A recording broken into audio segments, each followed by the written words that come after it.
본 방송에서 제공하는 투자 정보는 투자 판단에 대한 조언입니다.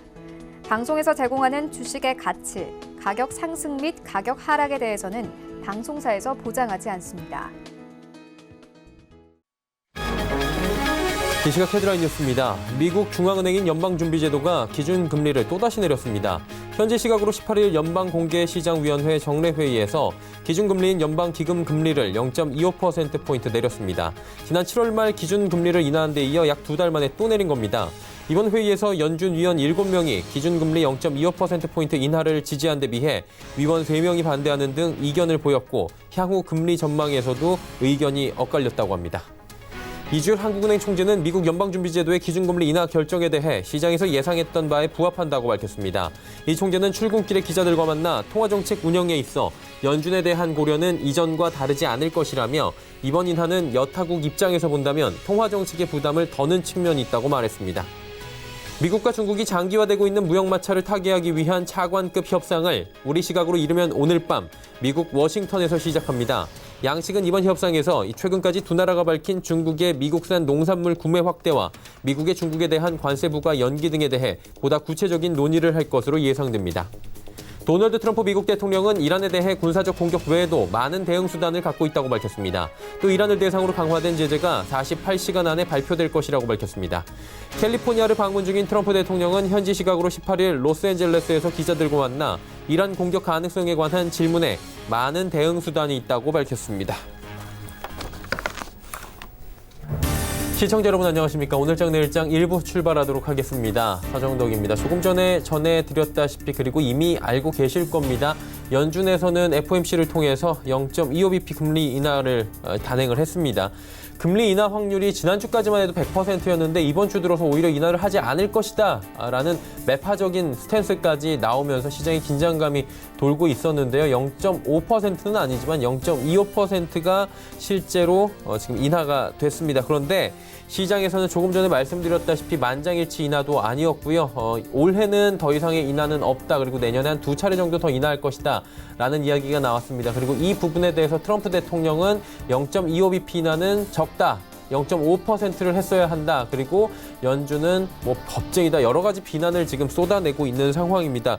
일단 연준은 아직까지는 정치에 굴복하고 있지 않다라는 모습을 보여주는 것 같은데요. 이 부분이 어디까지 가야 될지 그리고 연준 의장의 매파적인 스탠스가 본격적으로 드러나는 것이 언젠지 이 부분도 좀 시장에서는 경계를 하는 모습입니다. 일단은 우리 시장은 오늘 금리 인하 부분에 대해서는 단기적으로는 안도하는 모습이고요. 랠리 이어갑니다. 그리고 미중 간의 무역 분쟁 차관급 협상이 이르면 오늘 밤에 워싱턴에서 열릴 것이다. 라는 이야기가 나오고 있습니다. 다음 달에는 고위급 협상이고요. 그러다 보니까 스몰딜 정도는 나오지 않겠느냐라는 기대가 계속해서 올라와 주고 있습니다. 반도체 업황이 회복되고 있다라는 이야기가 나오는데 SK하이닉스나 삼성전자 지금 전망들이 3분기 좋게 나오고 있습니다. 그러다 보니까 지수 올라가고 투심 올라옵니다. 거래소 코스닥 할 것 없이 이번 주 계속해서 올라가고 있었는데 코스닥이 오후 들어서 좀 꺾이는 모습이 보여집니다. 하나하나 좀 체크하면서 이번 주 남은 일정들에 대한 정리도 함께 해보도록 하겠습니다. 코스피부터 만나보도록 하죠. 지수가 2076.90포인트입니다. 2100선 향해서 순항 중입니다. 하루간의 흐름 정리합니다. 장중에 2089포인트대까지 올라갑니다. 잘 달렸습니다. 장 초반에. 그리고 슬쩍 밀려 내려오는데 일단은 2090선 부근에서 차익 실험 매물들이 쏟아져 나옵니다. 사실은 코스피 같은 경우에는 조정을 좀 받아야 되는데 장중 조정 정도로 계속해서 매물대 소화를 하고 있는 모습인데 매물대가 사실 2050부터 2100 사이에는 굉장히 두텁습니다. 2100선 무너지면서 저점이다라고 인식이 돼서 매수에 들어갔던 주체들이 굉장히 많이 몰려있는 구간이기 때문에 거래량도 많이 터졌었고요. 이 구간에서 이제 횡보를 보일 것이다 라는 지난주에 전망들이 있었는데 아무래도 2090선을 터치를 한 뒤에 다시금 밀려 내려오고 있는 상황입니다. 조금 더 어느 정도가 소화가 되는지 살펴봐야 될 것 같은데요. 수급 주체를 좀 확인해 보도록 하죠. 오늘은 외국인이 사주네요. 1,390억 원. 그리고 기관 개인의 매도가 나오는데 기관은 지금 금융투자 쪽에서의 매도가 좀 많이 나옵니다. 프로그램 매도 추례가 좀 나오는데 차익 실현 물량들이 좀 있고요. 투신 쪽에서도 237억 원 매도인데 일단은 상승장 지속적으로 나오다 보니까 펀드 환매 물량이 나올 수밖에 없습니다. 좀 물려있던 물량들이 지금 환매가 나올 수밖에 없고요. 그러다 보니까 투신 쪽에서도 자연스럽게 매도 포지션이 잡힙니다. 연기금만 977억 원 샀는데 오늘도 연기금은 매수 물량을 1,000억 원을 넘길 기세입니다. 다음 살펴보도록 하죠. 시총인데 전해드렸다시피 삼성전자와 SK하이닉스 올라갑니다. 삼성전자 52주 신고가 계속해서 갈아치웁니다. 이제 5만 원까지 1,200원도 남지 않았습니다. SK하이닉스 8만 2천 원대 뚫고 올라가고요. 현대차도 눈치 보다가 상승 전환 성공합니다. 네이버 52주 신고가 터치하고 차익 실현 매물 나오면서 살짝 밀립니다. 6위부터 10위 종목들입니다. 현대모비스가 역시나 좀 부담이 되죠. 주가가 현대모비스가 현대차와는 다르게 좀 많이 올라왔습니다. 신고가 부근에서 지금도 움직이고 있다 보니까 현대모비스는 갈팡질팡하는 모습이고요. LG화학, 삼성바이오로직스 올라갔는데 어제 삼성바이오로직스 자회사 삼성바이오 에피스가 실적 잘 나올 것이다 라는 얘기가 나왔고요. 2거래일 연속으로 큰 폭의 상승이 수반됩니다. 셀트리온이 반대로 밀려 내려가고 포스코가 빠지는 모습입니다. 다음 살펴보도록 하죠.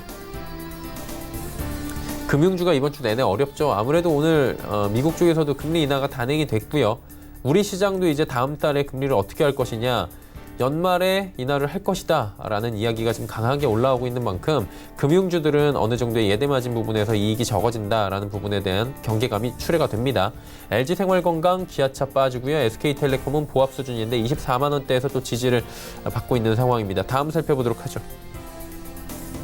코스닥은 643.51입니다. 일단 0.25% 빠지는데 코스닥 흐름 보셔야 될 것 같습니다. 코스닥 오늘 잘 달리면서 650선도 터치를 했습니다. 저점 대비해서 한 100포인트까지 지금 올라왔는데 흐름은 비슷하죠. 거래소하고 코스닥하고 그대로 빠져내려가면서 결국에는 하락 전환이 됐습니다. 수급 주체 좀 확인해 보도록 하겠습니다. 외국인이 사주고 개인이 사고 기관은 팝니다. 기관은 투신만 사고 나머지 주체 모두 팝니다. 시총을 좀 봐야 될 것 같은데요. 보시다시피 셀트리온, 헬스케어, 헬릭스미스 빠집니다. 일단 시총 상위에 포진해 있는 제약바이오 대형주들이 오늘 장중에 좀 버티다가 쭉 빠져내려옵니다. 그러다 보니까 지수 같이 내려오고요. 오늘 그리고 돼지열병 관련주들도 선별적으로 움직입니다. 뭐 첼시스나 이런 방역보다는 어떤 백신을 만드는 종목들은 어떤 돼지 열병이 더 이상 확진이 되지 않는다라고 오늘은 얘기가 나오고 있지만 이 부분에 있어서도 백신은 만들어야 되는 부분이기 때문에 계속해서 갑니다. 하지만 뭐 관련주들 여러 가지 뭐 정다운이나 마니커, 닭고기, 오리고기주들 같은 경우에는 대체품들에 대한 매력이 단기적으로 떨어지면서 지금 빠지고 있고요. 이들이 시총에서 차지하는 비중이 크진 않지만 등락폭이 워낙에 왔다 갔다 하기 때문에 분명히 영향을 미칩니다. KMW가 신고가 찍고 오늘 조정이 좀 나오고 있고요. 펄어비스 상승합니다. CJENM도 좀 쉬어가네요. 다음 살펴보도록 하죠. 자, 메디톡스도 빠지고 휴젤 빠지고 HLB가 생각보다 좀 버텨주고 있고요. 스튜디오 드래곤도 단기적으로 올라온 부분에 대해서는 또 차익 실현 물량들이 쏟아져 나옵니다. SK머티리얼즈가 오랜만에 올라가네요. 다음 살펴보도록 하죠. 예, 파라다이스 그리고 SFA, 원익 IPS, 솔브레인 오늘 전기전자 후공정 업체들까지 전체적으로 올라가고요. 파라다이스 같이 중국 관련 소비주들도 선별적으로 지금 움직이고 있는 상황입니다. 셀트리온 제약도 빠지고 있고요. 신라젠 뭐 시총 15위 안에 못 들어오고 있지만 신라젠도 지금 10,000원 초반대까지 밀려 내려가면서 큰 폭의 하락이 수반이 되고 있는 상황입니다. 다음 살펴보도록 하죠.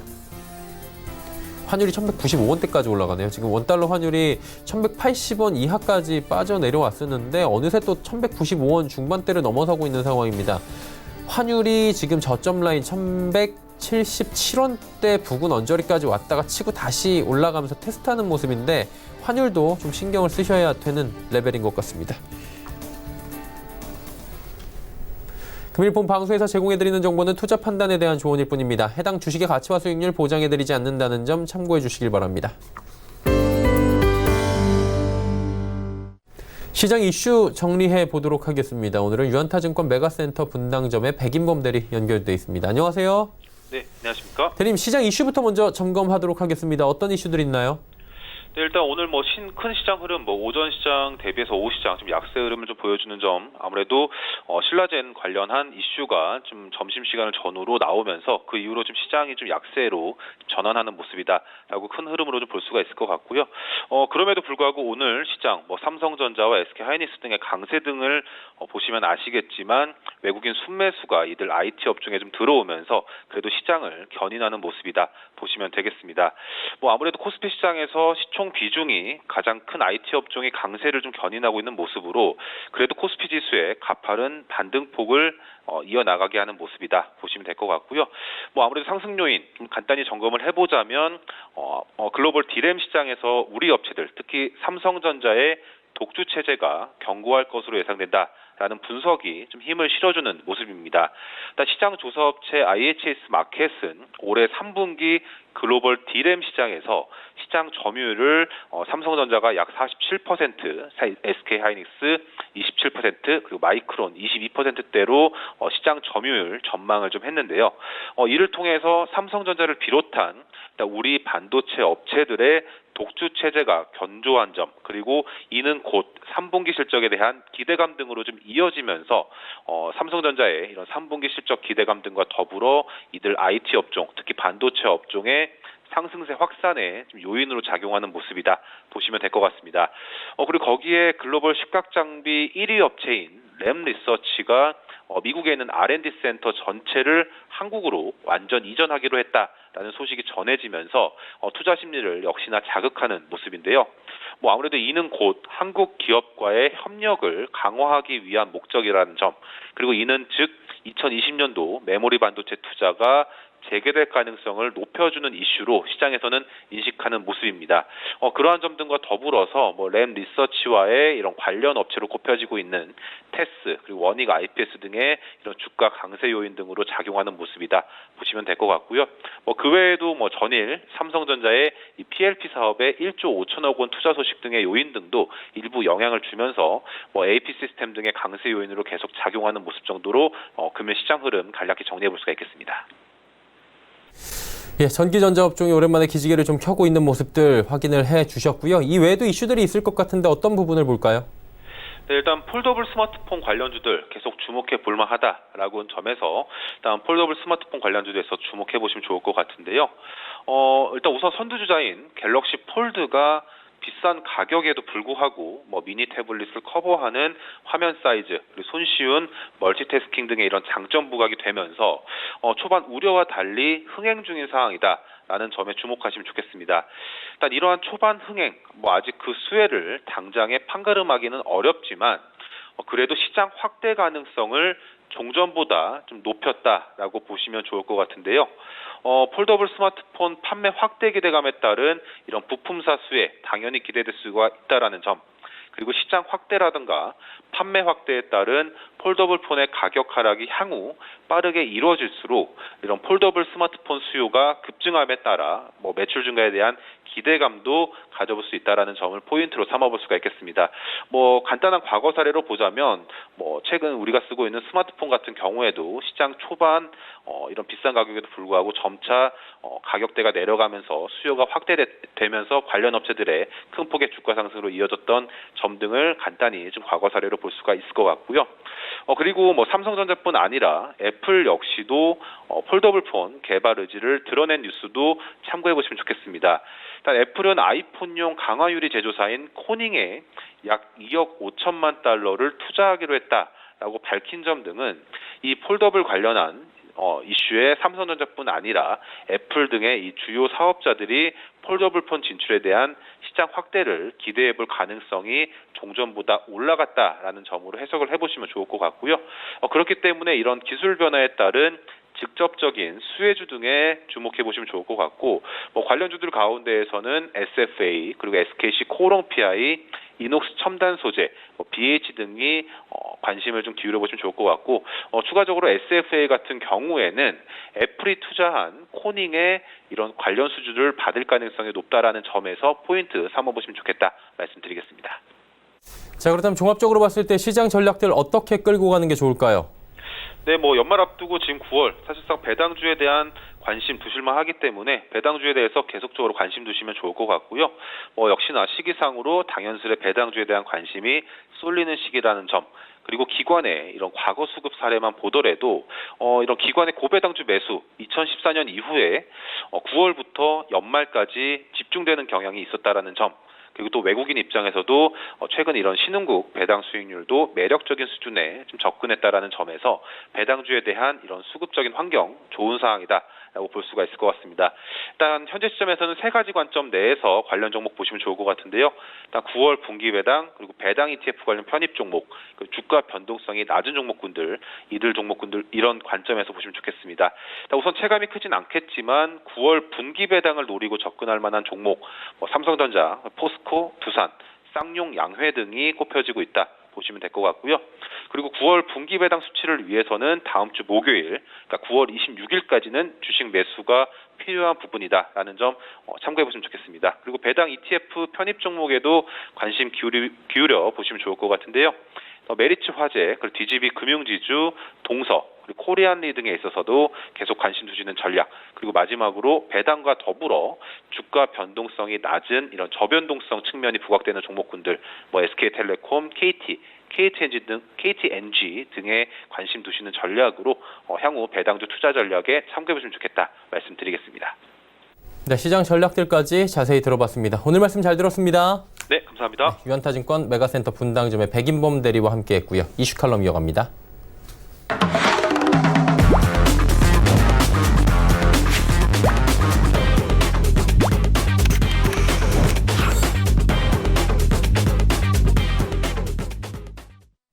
이슈 칼럼 시간입니다. 오늘은 미중산업경제연구소 조용찬 소장과 함께하도록 하겠습니다. 소장님 안녕하세요. 예, 안녕하십니까? 예, 돼지열병이 오늘은 이동 제한이 좀 풀리긴 했는데 지금 어쨌든 간에 연천에 이어서 파주에서도 지금 발생을 한 상황입니다. 어떤 전염병인지 일단 짚어주시면 좋을 것 같습니다. 네, 돼지열병이라는 것은 그 바이러스성 그 질병인데요. 치사율이 100%에 이르는 출혈성 전염병입니다.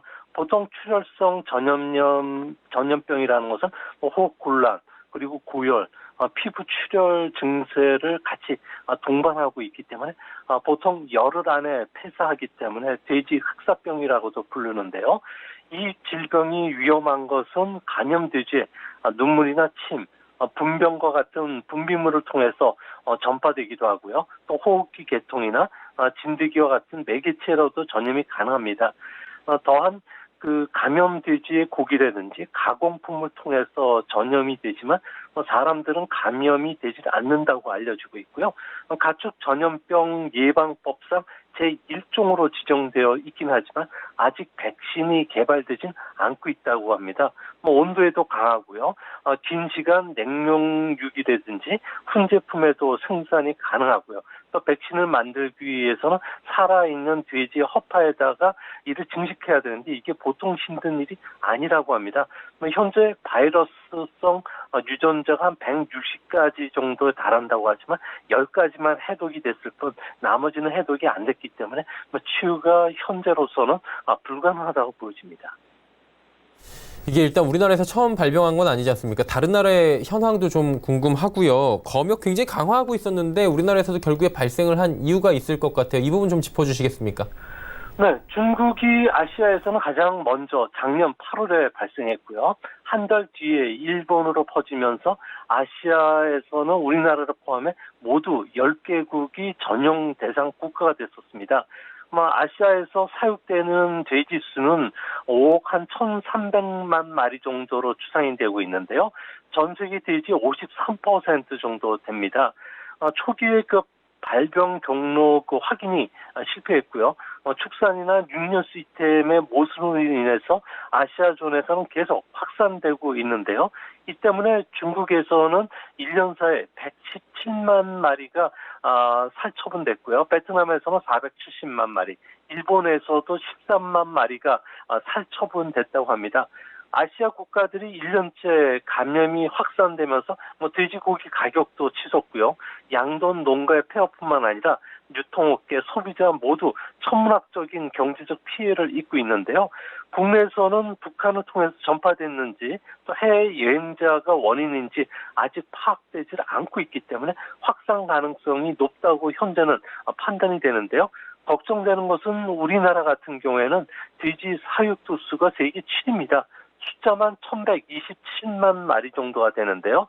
아무래도 양돈 농가들이 대도시에 인접해 있기 때문에 바이러스가 전파되기 쉬운 아주 취약한 구조이기 때문에 조기 박멸되지 않는다면 1년 뒤에는 그 1,127만 마리의 거의 절반 가까이가 살처분될 가능성도 있다고 보여집니다. 아시아에서 가장 먼저 돼지 열병이 지금 발생한 나라가 중국인데 이게 계속해서 확산이 되고 있는 거거든요. 중국도 잡지 못하는 것 같고요. 이유가 있습니까? 네, 8월 달에 돼지열병이 발생을 했는데요. 이 당시를 비교해 보면은 미국이 중국에 대한 수입 관세 1차가 부과가 됐었습니다. 이에 시진핑 국가주석이 미국산 돼지고기 수입을 러시아산으로 바꾸라고 지시했고요. 당의 지시로 검역이나 통관 절차를 대충 상략하고 수입을 하다 보니까 순식간에 중국 전역으로 지금 열병이 확산된 상황입니다. 지난 7월 기준으로 아프리카 돼지 열병으로 인해서 중국 전역의 한 150곳에서 열병이 발생했는데요. 이 때문에 상반기에만 생존 출하량이 6.2% 감소했고요. 또 양동장에서 키워지고 있는 돼지 숫자도 한 1억 마리 정도가 감소한 상황이라고 합니다. 중국은 매년 중국에서 생산된 돼지고기를 5,340만 톤을 먹는데요. 이런 공급에도 불구하고 여전히 부족하기 때문에 해외에서 무려 120만 톤 정도로 수입해야 된다고 합니다. 현재 돼지열병으로 돼지 숫자가 한 15% 정도 감소했기 때문에 부족 물량을 수입하려면 한 800만 톤 정도로 수입해야 되는데요. 현재 전 세계에서 돼지고기와 관련된 무역 교역량이 800만 톤이기 때문에 중국이 다 수입해도 모자란 상황이 되는 것입니다. 일단 중국 지도부에서도 굉장히 검역을 강화하고 있고 리커창 총리는 지금 홍콩 시위가 격화되고 있는 와중에도 지금 이런 관련해서 시찰도 나가고 있다고 하는데 굉장히 중요하게 다루고 있다는 거지 않습니까? 이렇게까지 중요하게 다루는 이유가 있을 것 같아요, 이 문제를. 네, 중국에서는 돼지고기는 국민의 음식이라고 불리는데요. 2018년 기준으로 세계 돼지고기 소비량이 1억 1,300만 톤 정도가 됐었습니다. 이 중에 중국이 53%를 먹었는데요. 마리수로 환산하면은 미국인들은 1년에 1억 마리 정도를 소비하고요. 중국인들은 7억 5천만 마리 정도를 소비한다고 합니다. 인구 비율로 보면은 미국인들은 3명당 한 마리꼴을 소비하지만 중국 같은 경우는 2명당 한 마리꼴을 소비하게 되는데요. 전 세계 인구의 20%인 중국이 돼지고기 같은 경우에는 절반 이상을 먹는 그런 모습입니다. 이 때문에 돼지 열병이 식량이나 경제 문제로 보지를 않고 있고요. 사회 안정을 위협하는 정치 문제로 좀 접근하고 있다고 합니다. 이 때문에 모든 수단과 방법을 동원해서 돼지고기 공급을 늘리는 정책 총동원령이 내려졌는데요. 경제를 총괄하는 국가발전개혁위원회 같은 경우에는 양돈시설 확충을 위해서 사육농가에게는 최대 8억 한 3,800만 원 정도의 보조금을 지급하고 있고요. 환경부 같은 경우에는 돼지 사육 금지 지역을 대폭 없앴고 교통부 같은 경우는 돼지 운반 시 고속도로 통행료도 면제해주고 있습니다. 이뿐만 아니라 은행보험감독위원회 같은 경우에는 사육농가가 대출을 원하면 거부하지 말라는 지시까지 내릴 정도로 현재 돼지고기 공급을 위한 정책 총동원령이 집행되고 있다고 합니다. 중국은 돼지열병이 지금 발병한 지 1년 정도가 지났다라고 알고 있는데 지금 우리나라만 해도 돼지고기 값이 오늘 경매장에서 급등했다라는 뉴스들을 봤거든요. 돼지고기 가격 많이 올랐을 것 같은데 어때요, 중국은? 네, 올해 초에 중국 같은 경우에는 돼지고기가 1kg당 1,700원 정도 아주 쌌었는데요. 현재는 5,600원 정도까지 거의 3배 가까이 좀 올라가 있는 상황입니다. 우리나라와 가격이 거의 비슷한 수준인데요. 중국인들이 가장 좋아하는 돼지고기 부위는 돼지갈비입니다. 1kg에 무려 2만 원 정도까지 올랐는데요. 우리나라가 돼지열병이 발생하기 전에 1만 원이 조금 넘었기 때문에 우리나라보다 2배 정도 비쌉니다. 돼지고기 가격이 이렇게 급등하면서 올해 상반기에 중국의 닭 출하량은 무려 42억 마리 정도, 그러니까 16% 정도 증가한 상황이고요. 돼지고기 가격이 상승하면서 생활 물가도 상상 이상으로 지금 급등하고 있다고 합니다.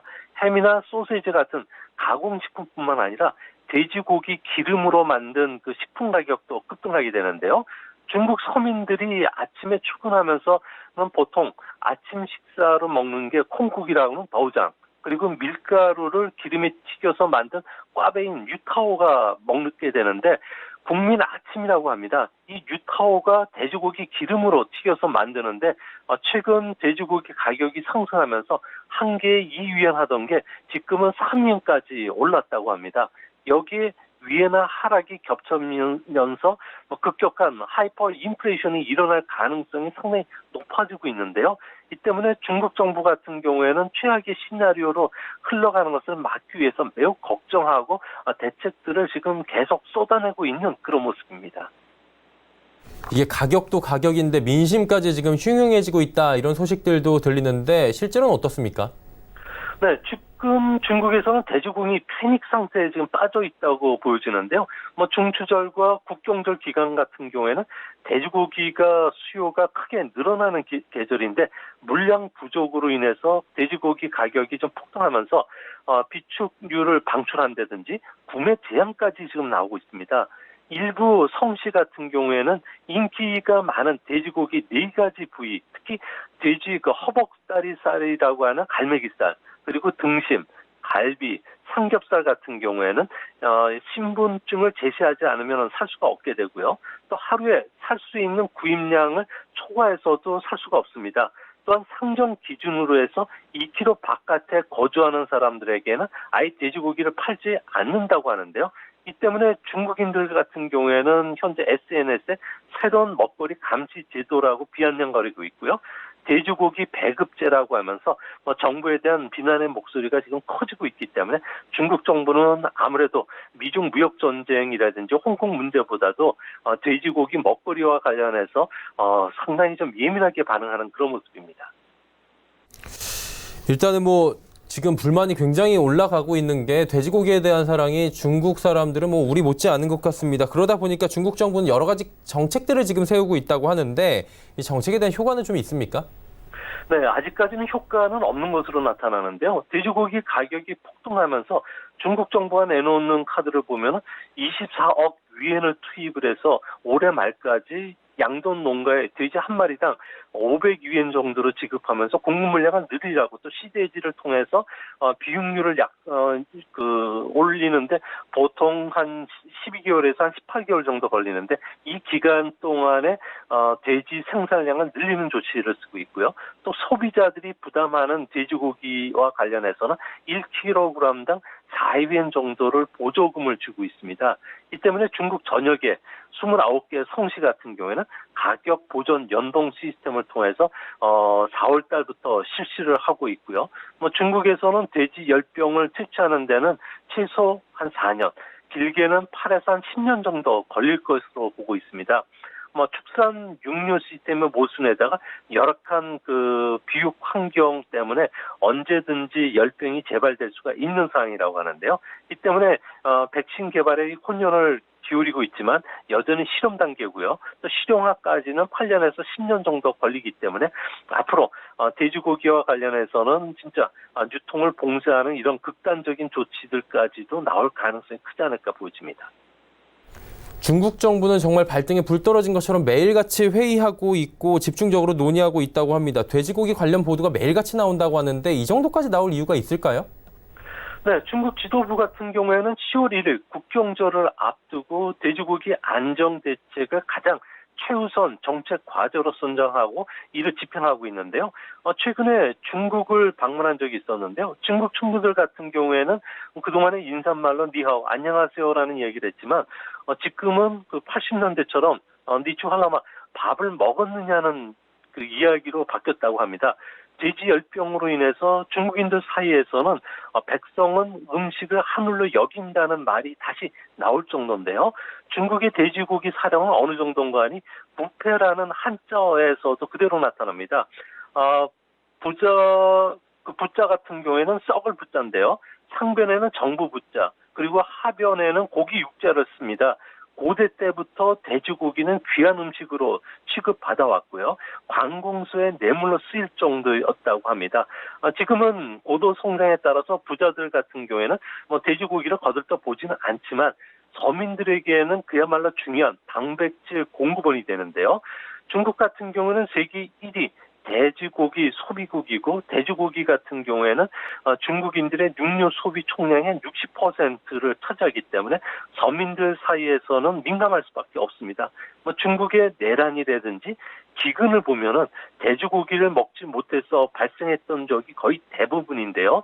이 때문에 돼지고기를 매일 섭취할 수 있느냐가 중국에서는 빈곤 탈출의 분기점이 되고 있습니다. 이 때문에 의식 충족의 출발점이기도 하기 때문에 아무래도 지금 중국에서는 돼지고기를 먹을 수 없다면 예절이 없는 사회로 후퇴했다는 것을 의미하기 때문에 지도부에 대한 공격 화살로 연결될 수 있지 않을까 전전긍긍하는 그런 모습이었습니다. 중국 쪽을 조금 더 봐야 되는 게 혹시 모를 사태에 중국을 좀 저희가 벤치마킹을 해야 되기 때문이 아닌가라는 생각이 들어요. 중국은 앞으로가 더 걱정이라고 하더라고요. 양돈업계나 기업 폐업들이 지금 장기화되다 보니까 급증하고 있고요. 소비 위축되면서 경기 침체 얘기까지 지금 이로 인해서 나오고 있는데 맞습니까? 네, 공산당 같은 경우에는 돼지고기 안정을 시키는 것이 공산당 통치에 정당성을 준 명분이기 때문에 그런데요. 중국에서는 빈곤 탈출의 분기점을 여기는 부분이 의식 충족 여부입니다. 돼지고기 같은 경우는 일종의 그 벤치마크 지수고요. GDP 같은 경우에는 아무래도 체감 지표에 불과한 상황입니다. 서민들이 돼지고기를 먹지 못한다면 위종자는 통치의 정당성을 상실할 수밖에 없는데요. 이번에 돼지고기 파동으로 인해서 내년 상반기에는 소비자 물가지수가 3%를 돌파하게 되는데요. 돌파한 이후에도 한 6개월간은 3%대 추이를 계속 유지할 것으로 지금 조사가 되고 있습니다. 3%는 중국 정부의 물가 목표 상한입니다. 이렇게 되면은 물가를 안정시키기 위해서 금융 완화를 이제 접어야 되는 상황인데요. 이렇게 되면은 내년도에 경기를 부양할 수가 없기 때문에 비상이 걸릴 수밖에 없는 상황입니다. 이 때문에 후추나 부총리 같은 경우에는 직접 돼지고기 안정을 위한 컨트롤 타워를 맡고 있는데요. 인민들의 불만을 확산되는 것을 막기 위해서 농가를 방문한다든지 계속 특단의 대책을 각 부서에 요구하는 이런 정책을 쓴 것도 이 때문인 것으로 알려지고 있습니다. 중국도 중국인데 일본도 지금 돼지열병 확산을 잘 못 막고 있는 것 같습니다. 일본은 사정이 어떻습니까? 네, 일본 같은 경우에도 작년 9월 돼지열병이 발생하면서 모두 73곳 농장에서 무려 13만 마리가 살처분됐는데요. 일본에서는 우리나라와 비슷한 것 같습니다. 감염 멧돼지가 돌아다니면서 바이러스를 배출하는데요. 여기에서 나온 배출물을 쥐나 고양이, 새, 야생동물들이 옮기게 되고요. 이게 사람의 옷이나 신발, 자동차를 통해서 농장에 반입된 것으로 지금 추정되고 있습니다. 동가의 멧돼지라든지 쥐가 들어가지 못하도록 벽이나 구멍을 막는 작업을 지금 실시하고 있고요. 그물과 울타리 설치뿐만 아니라 사람이나 차량에 소독을 강화하고 있지만 감염을 지금 막지 못하고 있는 상태인데요. 감염과 관련된 일본에서 조사 자료는 잠복 기간이 28일 정도가 되기 때문에 감염 경로를 파악하기가 매우 어렵다고 합니다.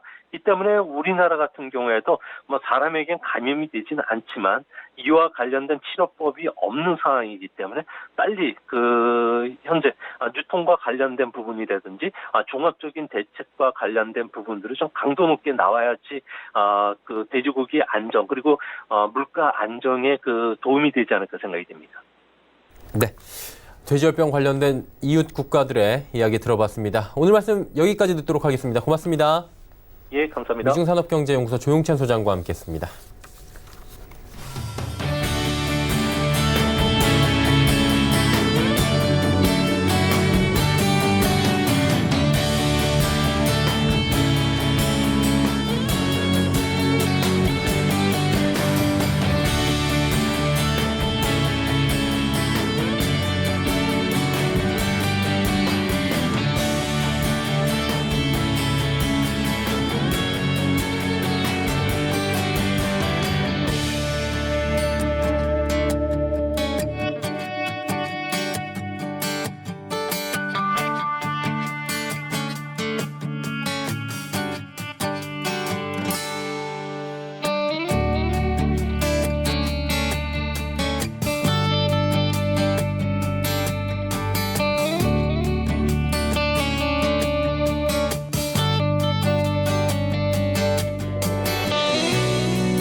오늘 채널 일정 1부 함께 하셨습니다. 잠시 뒤 2부 예고해드립니다. 오늘도 2부에서는 두 분의 전문가와 함께 시장 상황에 맞는 종목 짚어드리고요. 종목 상담까지 이어가 보도록 하겠습니다. 2부에서 뵙겠습니다. 고맙습니다.